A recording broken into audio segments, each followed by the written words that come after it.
अंतरिक्ष में गई सास बहू। मम्मी, आप इतनी अच्छी एस्ट्रोनॉट हो, फिर ये अर्ली रिटायरमेंट क्यों?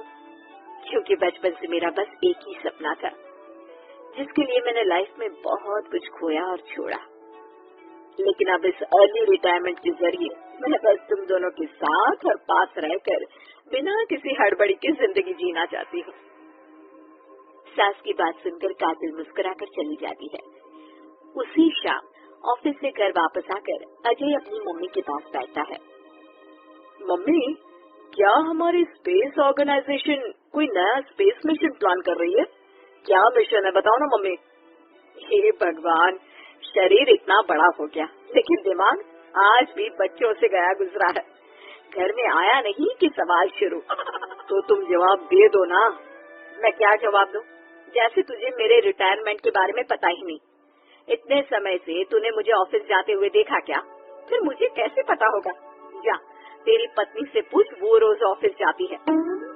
माँ की बात पर अजय आवाज लगाकर काजल को बुलाकर वही सवाल उससे भी पूछता है, पर काजल उसका कोई जवाब नहीं देती।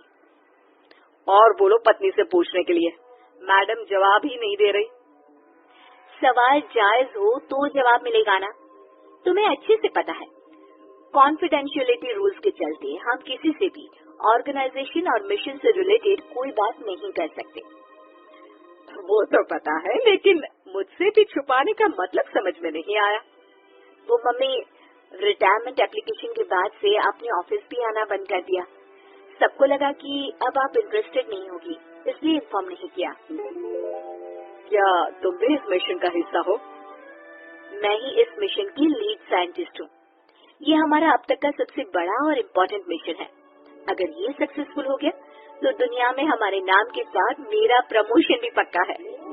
काजल की बात सुनकर दोनों माँ बेटे हैरान रह जाते हैं, लेकिन फिर सब साथ मिलकर सेलिब्रेट करते हैं। अब दिन बीतने लगते हैं। काजल स्पेस मिशन के चलते पहले से ज्यादा बिजी हो जाती है और देर तक ऑफिस में समय बिताने लगती है। कुछ समय तक इसे चुपचाप देखने के बाद एक सुबह बहू को सामने देखकर आखिरकार सास उसे टोक ही देती है। आ रही हो या जा रही हो? भाई, हमें तो तुम्हारी शक्ल देखे लगता है सदियां बीत गई। मैडम कब आती है कब जाती है कुछ पता ही नहीं चलता। ऐसा कौन सा मिशन है जिसने सुबह रात घर परिवार सब भुला दिया? मिशन तो मैंने भी बहुत देखे हैं और गई भी हूँ, पर ऐसा हाल कभी नहीं हुआ।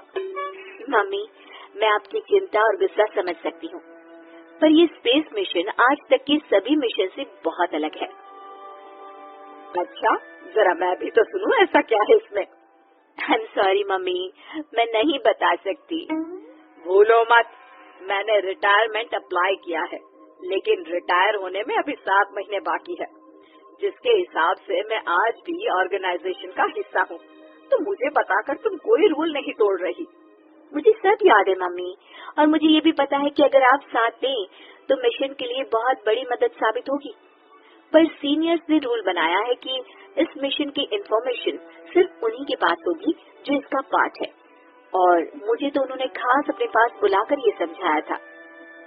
बहू की बात सुनकर सास सोच में पड़ जाती है और अगले दिन खुद भी ऑफिस पहुंच जाती है। ओहो, क्या बात है मैडम, रिटायरमेंट के एप्लीकेशन के बाद तो आपने दर्शन देने भी बंद कर दिए।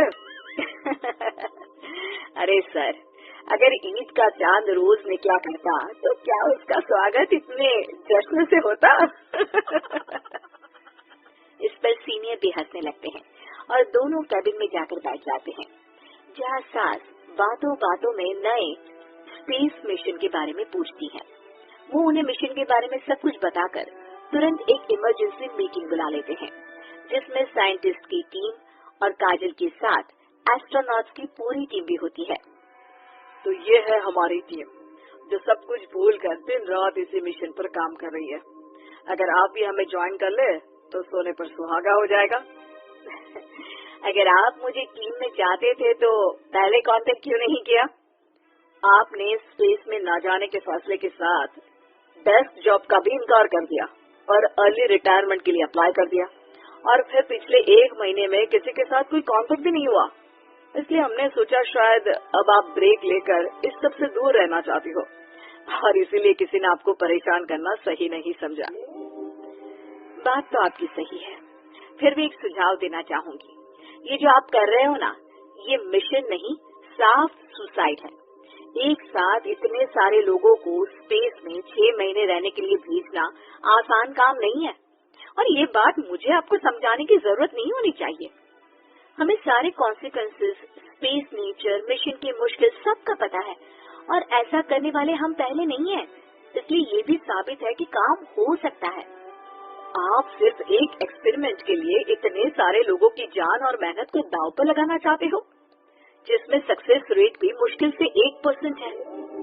बहुत देर तक इन्हीं सब बातों पर बहस करने और काजल के साथ उस ऑर्गेनाइजेशन की सबसे एक्सपीरियंस्ड एस्ट्रोनॉट को बहुत देर समझाने के बाद भी जब वो राजी नहीं होती, तो ऑर्गेनाइजेशन के सीनियर्स को उन्हें घर वापस भेजना पड़ता है।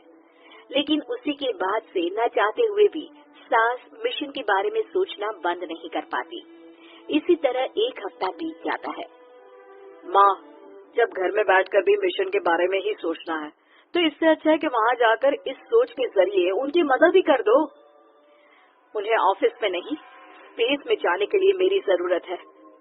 वो चाहते हैं कि मैं हेड एस्ट्रोनॉट बनकर बाकी सबके साथ स्पेस में जाऊं। वाओ, रिटायरमेंट से पहले आखिरी असाइनमेंट की तरह इससे अच्छा और क्या हो सकता है। माँ, आपको हाँ बोल देना चाहिए। उस टीम में एक मेंबर काजल भी है। अगर हम दोनों ही चले जाएंगे तो तुम अकेले कैसे रहोगे? वहाँ से जिंदा वापस आने की कोई गारंटी नहीं बेटा। अब भी हमें भेजना चाहते हो क्या? जिस दिन से आपको पहली बार स्पेस में जाते देखा है, तभी से ये डर और पॉजिटिविटी दोनों साथ लेकर जीना सीख गया हूँ। आप जाओ माँ, मुझे पूरा भरोसा है आप दोनों वापस भी आओगे और देश के साथ मेरा नाम भी रोशन करोगे। बेटी की बात सुनकर माँ के अंदर हिम्मत आती है और वो एक बार फिर स्पेस ऑर्गेनाइजेशन पहुँच जाती है, जहाँ उसके फैसले से सब बहुत खुश होते हैं और स्पेस मिशन की तैयारी पहले से ज्यादा जोश में शुरू हो जाती है। कुछ ही समय बाद दोनों सास बहू स्पेस में पहुँच जाती है। आखिरकार आज मेरी साइंटिस्ट बहू एस्ट्रोनॉट भी बन गई। सिर्फ स्पेस सूट पहन लेने से कोई एस्ट्रोनॉट नहीं बन जाता। मैं साइंटिस्ट हूँ और उसी में खुश हूँ। अगर मिशन की रिक्वायरमेंट नहीं होती तो शायद कभी यहाँ आती भी नहीं। इसी तरह दिन पर दिन स्पेस की अनेक मुश्किलें और दिक्कत सहते हुए देखते ही देखते 6 महीने बीत जाते हैं और नामुमकिन को मुमकिन करके दिखाते हुए सब सही सलामत अर्थ पर वापस आ जाते हैं, जिसके बाद से दुनिया भर में ये मिशन सास बहू की अंतरिक्ष यात्रा के नाम से मशहूर हो जाता है।